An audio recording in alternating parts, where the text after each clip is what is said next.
In this session, let us learn about Python MongoDB sort. Sort the result. Use the sort method to sort the result in ascending or descending order. The sort method takes one parameter for field name and one parameter for direction. Ascending is the default direction. See here example, sort the result alphabetically by name. See, now we are sorting alphabetically by name. See here A, B, Anila, Chakri, Harish, the names were sorted by according to alphabetical A, B, C, H like that. Sort descending. Use the value -1 as the second parameter to sort descending.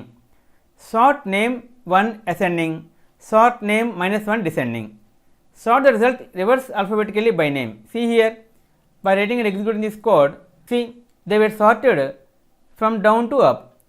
See here Anila, Bhaskar, Banu, Chakri, Harish, and last the Wasim was printed.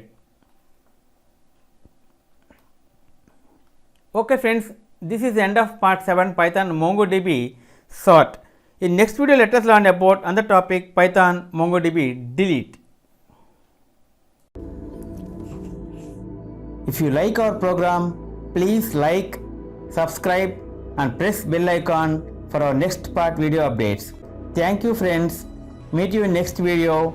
All the best.